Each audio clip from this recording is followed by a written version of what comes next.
Good evening and welcome to the Newshour Agenda. I'm Madhavdas G. The Congress party has released its second list of 43 candidates across 4 states for the upcoming Lok Sabha polls. Now, this is a second list of candidates and the party has already declared 39 candidates in its first list. Now, one of the biggest takeaways from the list is that sons of 3 former chief ministers have been given the ticket. Congress deputy leader in the Lok Sabha and Tarun Gogoi's son Gaurav Gogoi will contest from Assam's Jorhat. Former Madhya Pradesh Chief Minister Kamal Nath's son Nakul Nath has been fielded from Chhindwara for the second time, and former Rajasthan Chief Minister Ashok Gehlot's son Vaibhav Gehlot will contest from Jalore. These are 3 candidates that you see who are in fact going to be contesting. Now, if sources are to be believed, there is breaking news coming in now that in yesterday's CEC meeting, the organization General Secretary KC Venugopal had raised questions on Ashok Gehlot not contesting the elections. He said that if Bhupesh Baghel is contesting the polls, then why not Gehlot? To which a senior leader is said to have replied that due to health reasons, he cannot contest the polls. Let's quickly go across to Ranjita on this. Ranjita, very interesting development coming in as far as the CEC is concerned. सवाल पूछा गया केसी वेणुगोपाल के द्वारा कि अगर भूपेश बघेल चुनाव लड़ सकते हैं तो अशोक गहलोत क्यों नहीं लड़ सकते हैं। और इंटरेस्टिंग बात उसमें यह है कि केसी वेणुगोपाल जो ऑर्गेनाइजेशन जनरल सेक्रेटरी है वो खुद चुनाव लड़ रहे हैं और इसी से एक इंडिकेशन दिया गया सीनियर लीडर्स को कि सबको आके लड़ना चाहिए चुनाव, लेकिन हेल्थ रीजंस बताए गए।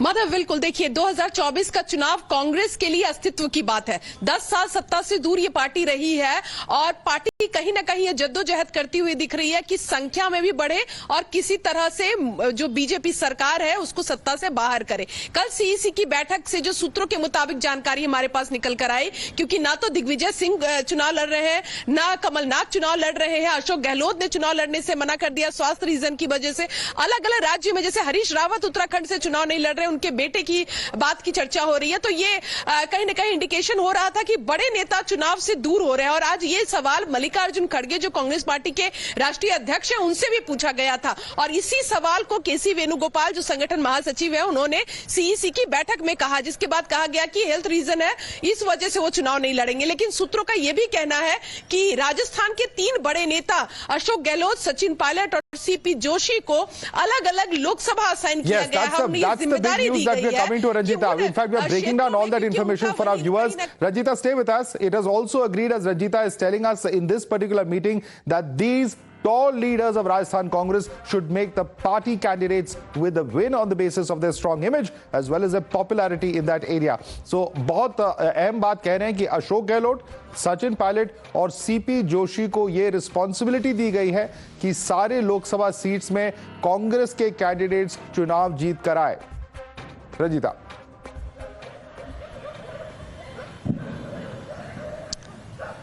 बिल्कुल और इन नेताओं को यह भी कहा गया है कि आप चुनाव नहीं लड़ रहे हैं तो कहीं ना कहीं जो कांग्रेस के उम्मीदवार हैं उनको चुनाव जिताने की जिम्मेदारी आपकी है, क्योंकि लंबे समय तक जो है वो सत्ता में रहे, मुख्यमंत्री रहे। अशोक गहलोत, सीपी जोशी को कई राज्यों में संगठन का प्रभार दिया गया, सचिन पायलट उप मुख्यमंत्री रहे और बड़े नेता माने जाते हैं।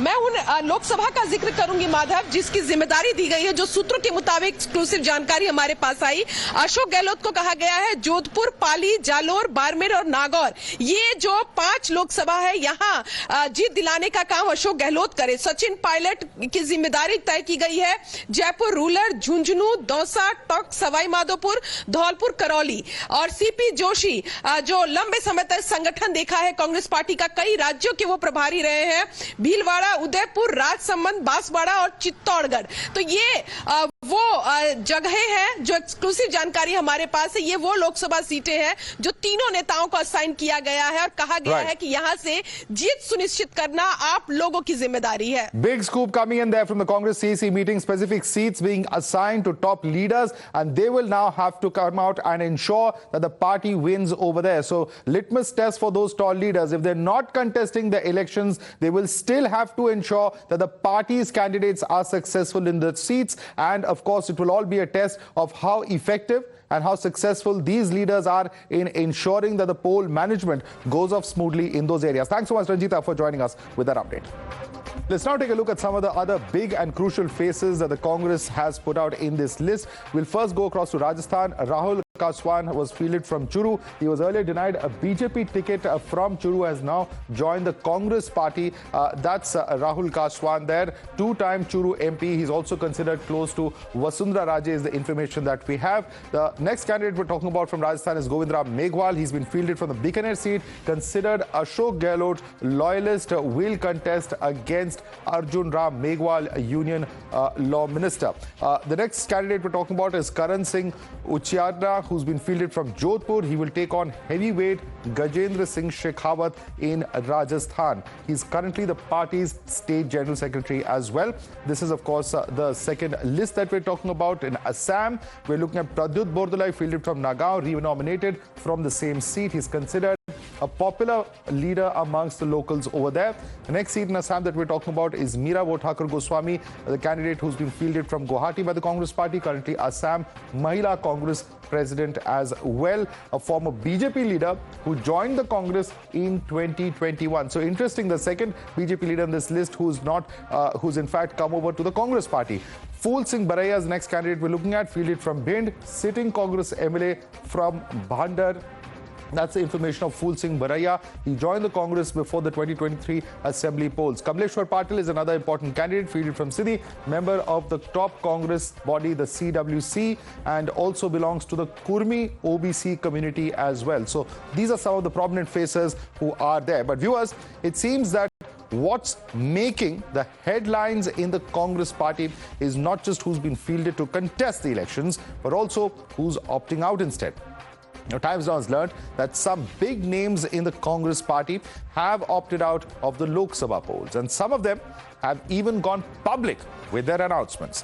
Sources tell Times Now that former Madhya Pradesh Chief Minister, including Kamal Nath as well as former Chief Minister Digvijay Singh, have both opted out of the race. Kamal Nath opted out in favor of his son, who as of now has been given a ticket from Chhindwara. Congress leader Bharat Singh Solanki, a former union minister, also announced that he doesn't want to contest the upcoming polls, as he wants to focus on the Lok Sabha campaign in Gujarat instead. Harish Rawat, another senior leader and former chief minister, wants his son to contest the polls. Congress leader PL Punya wants his son to contest the polls as well, is what we understand. Ashok Gehlot and Sachin Pilot have decided to focus on state politics instead and have opted out of the polls. Delhi Congress President Arvinder Singh Lovely has also opted out, citing his intention to focus on the Lok Sabha campaign in Delhi. ये लोग भ्रष्टाचार पे आधारित होते हैं। अब उनको लगता है भ्रष्टाचार होगा नहीं, चुनाव लड़ेंगे कहाँ से, कैसे लड़ेंगे, ये उनके सामने मुझे लगता है कि चुनौती है। इस कारण से सारे ही लोग आज मोदी जी के 400 पार के नारे के साथ में चलने वाले हैं। If they've also said if the party so desires and asks them, they will do it. This is the discipline of our party. Mr. Baghel is contesting. Mr. Tamradhwaj Sahu is contesting. A lot of our senior leaders are contesting. You're watching the News Hour at 10, debate number 1 on Times Now, Super Prime Time. For more of this, let's go right across to our panelist joining us. Guru Prakash is the national spokesperson of the BJP. We have with us Dr. Anand Ranganathan, author. Lokesh Jindal is a political analyst joining us. And Dr. Nikul Patel is a Congress leader joining us on the broadcast as well. Let me start with you. Lokesh Jindal, why have so many stalwarts of the Congress party decided to opt out in this election? Is it a sign of nerves? Because there are many who are saying that they are perhaps concerned about the party's prospects. They are very much the part of the elections, and I consider this as a positive development. Because previously, when a stalwart was limited to a particular constituency, and he was carrying out all his functions within that constituency, now we are having these stalwarts who can manage multiple constituencies, have a more better form of a public reach, and it will also pave way to the younger leadership to come up and take over slowly and gradually. I think that's a positive development altogether. And what I see in Guru Prakash, it's a positive development. It's a positive development. Not too much should be read into this. The fact that several top chief ministers, Kamal Nath, Digvijay Singh, Harish Rawat, are not in the fray should be seen as a positive development, because they will be able to devote their time to the organization and to the campaign. No, Madhav, I think this debate of yours has been an education for me because now I have learnt a new definition of stalwart. So what exactly a stalwart is, who exactly a stalwart is. So a stalwart is someone who makes way for the younger generation, and in the case of the Congress party, the younger generation is the son or the daughter. Mr. Kamal Nath making way for the younger generation. It is Mr. Nakul Nath. Mr. Digvijay Singh making way for the younger generation.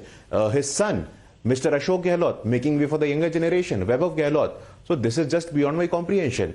Madhav, we must understand the writing is on the wall. The victory of the Bharatiya Janata Party is a foregone conclusion. And the senior leaders, the so-called stalwarts of the Congress party, has now reconciled with this fact, has now reconciled with this reality that they are not going to win. It is going to be difficult for the Congress party for even to find a chair of opposition in the Lok Sabha now. So I think the disarray in the Congress party, the disoriented of the entire Congress party leadership in states like Rajasthan, in states like Madhya Pradesh, I think it is no longer a matter of surprise for us. One by one, Lokesh. For us, 2024, I did not speak Lokesh when you were speaking, sir. Yeah. Okay, complete your point. थोड़ा decency रखते हैं debate में अच्छा लगता है. Thank you so much, Lokesh. Thank you so much. So, Madhav, a very simple point. 2024 is a done deal. What we are looking at is 2047. Okay. Our roadmap, our constructive vision of Viksit Bharat. And on the other hand, Congress party is still in a complete disarray. I have my sympathies for the Congress party. Okay. But I think you didn't use the exact word. But, obviously what Guru Prakash is hinting at, Lokesh Jindal once again, is parivarvaad. We are looking at parivarvaad once again within the Congress party, because while you have stalwarts who are not contesting, it's pretty much the next generation, the sons, the daughters of top leaders who are in the fray. Well, Madhav, what Guru Prakash did was he blowed his own trumpet. And can you please enlighten me on what basis did you give the ticket to Bansuri Swaraj? Isn't that some form of a parivarvaad for you? But there are various instances. If I start counting, you will not be able to answer. So stop this old gimmick and come to grassroots politics. Now, when we talk about elections, it is not merely about the ticket. It is more about organization, how the poll campaign will be carried out, how the party would be reaching out to the voter, what issues would be taken up, and how the entire exercise would be conducted. It is not some form of a one-man show which you people want to project. It is an all-together Sangathan organization which comes into action. It is the work of entire organization, not one-man show. Is Rahul Gandhi part of the organization, sir? Why wasn't he there at the CEC meet yesterday? Well, Madhav, Rahul Gandhi is one of the part of the organization. He is not only the organization. He is not just one person again for whom. And the Nyaya Yatra was on break. Seems devoted. The first meeting he didn't attend. There were screens put up. He didn't attend, and we were told because of the Nyaya Yatra he is so busy that he couldn't attend. Yesterday the Nyaya Yatra was on break, and once again he didn't attend. Madhav, Nyaya Yatra is the part of an organization and its public reach. No, but there was no Nyaya Yatra yesterday is the point. It started off today. After a break of one day yesterday, after Surat was completed on Sunday, there was a break yesterday. That's my question. He's a leader and then he leads the party. Every Karyakarta leads the party, whether it's a booth, whether it's a ward, whether it's the constituency, whether it is the organization, whether it's a province, whether it's at the national level. Different people take upon different tasks and they are all committed to one single ideology. No doubt, sir. No doubt. These are all very laudable intentions, but many would question that if he's not engaged with an important meeting like the CEC where the candidate names are being decided, then what exactly is going on? But anyway, let me put that question. You raised a valid point. I'm going to put that question across to Guru Prakash. Guru Prakash, on what right are you talking about parivarvaad? You have also given a ticket to a stalwart of the BJP, a late Sushma Swaraj's daughter, Bansuri Swaraj. Please respond to Lokesh. No, Madhav, at the outset, let me make this very honest admission that I'm very impressed by the observations of my friend Lokesh, because in my years of debate, in my years of politics, I have never come across a Congress leader using word like Sangathan, using word like Parivar, using word like Vichar, using word like ideology. I think I must commend my friend Lokesh for giving Congress party an organizational tone and tenor, for which I think we must acknowledge. Second in point, see Madhav, when we speak of parivarvaad, I throw an open challenge on your debate. In the entire history of Bharatiya Janata Sangh, in the entire history of Bharatiya Janata Party, you give me one example where a father and son have automatically become a party president. There are zero examples. You give me one example where a father, a son, father or daughter or any family has become a chief minister or a prime minister. There are absolutely zero examples. The point is, the fact of the matter is, by only having a mere surname, in Congress party, parivar is party. In Bharatiya Janata Party, party is parivar. That is a simple point. As far as the question on Basuri Swarajji is concerned, let me make this very clear.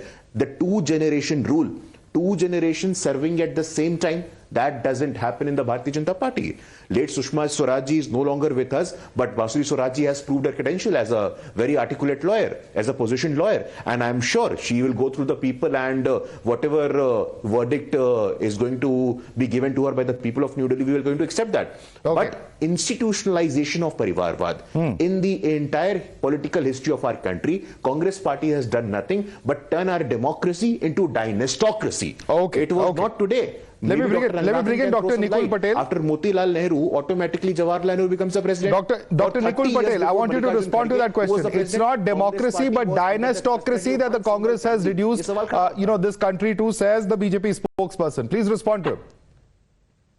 Congress had given a real democracy to the country, and if you see the constitution, really the people who are representatives of people were elected to the floor of member of parliament, and then they have unanimously elected the people who are really taking the country to the next level. As a part of it, if Jawaharlal Nehru, the well-known, our honorable Prime Minister, if we talk of Indira Gandhi ji, if we talk of Rajiv Gandhi ji, and subsequently if we see Narasimha Rao ji, Manmohan Singh ji, they were all being elected by the Member of Parliament to take the charge of the country as a Prime Minister. If Bharatiya Janata Party is really cursing us on dynastology, whatever Mr. Guru Prakash is telling, I would like to have a list, the relation you say, and I can say the name. Gangadhar Rao Fadnavis, Devendra Fadnavis son. Gopinath Munde, Pankaja Munde daughter. Dilip Kamble, Sunil Kamble brother. Shankar Rao Kohle, Snehlata Kohle daughter-in-law. Dilip Rao Deshmukh, Atul Bhosle son-in-law. Shankar Rao Patil, Harshvardhan Patil nephew. Rajnath Singh, Pankaj Singh son. If I say BCCI, the cricket, the one committee says that the person who is cricketer can take the office bearer charge. We can see who the right now the thing is. So parivarvaad is you have given some examples. You have given some examples, and I think those are valid. Let's not bring cricket into it, but let's go with those examples. I want Guru Prakash, Anand Ranganathan coming to you in just a minute, because that specific question is for the BJP. I want the BJP spokesperson to respond to that. And also, you said no chief minister, sir. Mr. Basavaraj Bommai's father, Mr. S.R. Bommai, was chief minister, and he was chief minister as well. So there are examples within the BJP camp also of the next generation, occupying positions of responsibility. No, I think let me remind my friend who was speaking before me that who established this practice of having politicians in BCCI, my friend, who is Mr. Sharad Pawar, who is Mr. Rajiv Shukla. So let's not even go over there. And Madhav, to answer your question, let me make this very clear that in Bharatiya Janata Party, you see from 1990 to 2020, who have been our president? You give me the names. Jana Krishna Murthy, Venkaiah Naidu ji, Lal Krishna Advani ji, Murli Manohar Joshi ji. Have they been related? From 1990 to 2020, the president of the Congress Party, Sonia Gandhi, Rahul Gandhi, Sonia Gandhi, Rahul Gandhi. वो तो अच्छा हुआ अभी मल्लिकार्जुन खड़गे जी को उनको लाना पड़ा, but unfortunately only yesterday I saw one of the posts on social media that Mallikarjun Kharge ji is deeply being insulted on an everyday basis. आप खड़गे जी को सम्मान देते नहीं है. So simple point is, Madhav, that whenever a third person, a person outside the family comes at the helm of affairs in the Congress party, he or she will be insulted. Sitaram Kesari के साथ क्या हुआ था? Okay, let me bring it. के साथ क्या हुआ था? Okay, let me bring in Dr. Ranganathan. He comes from an OBC marginalized community. He was insulted at the Congress headquarters. Okay, Dr. Ranganathan now. Former Prime Minister of our country. Even after death, you did not respect him. So that argument doesn't. Congress party has to accept it humbly, acknowledge it that they are responsible for institutionalizing. Okay, got the point. Guru Prakash, we have limited time, so please let me bring in Dr. Ranganathan now. Dr. Ranganathan, when this question was put across to Pawan Khera, he says there are many tall leaders who are contesting, and some have said that they will contest if the party urges them to. And they have also cited examples of Yashodhara Raje and Trivendra Rawat, who are tall leaders within the BJP who've declined to contest polls in the past. Are we reading too much into this? Issues. Yeah, good evening, Madhav, and good evening to my fellow panelists. Couple of issues here. Number one, as far as the discussion that's been having over the past 5 minutes about dynasty is concerned, no doubt the Congress is the peak, the Everest of dynasty, but the BJP is certainly the base camp right now. And the BJP stalwarts, Mr. Edmund Hillary and Tenzing Norgay, are fast climbing towards the peak. I would leave it to your imagination who the gentlemen, the two gentlemen in BJP that I've called Edmund Hillary and Tenzing Norgay are. The fact of the matter is that dynasty, yes, Guru is right. In Congress, it is totally institutionalized and it is a familial business. But in BJP, you must also realize that even though it may be first or second generation mostly, the purpose of dynasty is to give the first mover advantage. That is what we see in politics. So let's be very honest about it. You can pick and make sets and subsets as my good friend Guru has been making, that we are only first generation dynasts, we are not second generation, and we are doing this, we are doing this. But the fact of the matter is that approaching 50% of the MPs and MLAs around our country are actually dynasts or related to a first or second generation dynasty. As to what it speaks about our politics, I will leave it to your imagination. Number two, as far as the Congress list is concerned, I have very briefly one point to say. This is almost like rearranging chairs on the deck of the Titanic. And I've said this before, Rahul Gandhi is the captain of the Titanic and he's steering the ship all night long in search of icebergs. But the fact of the matter also is, I want to ask a very simple question to my good friend Lokesh when he says Congress is pro-Muslim, Congress is pro-minorities. This time, 90 candidates have been selected. Can I ask Lokesh, why only 4 Muslims have been selected? That's not even 5% when the average population of Muslims in India is approaching 20%, and most of the states where the candidates have been chosen, it is actually 20% Muslim population. So much for love for minorities, Lokesh. Well, Lokesh, quick response. Have patience. There are more lists to come, and you will be very disappointed. Very disappointed. Okay. What will happen is you will have to eat your own words and apologize then whenever you come. All right, gentlemen. Let's leave it there. Completely out of time on debate number 1. I'd like to thank our panelists for joining us. Dr. Nikul Patel in particular. The other 3 panelists will stay with us for debate number 2.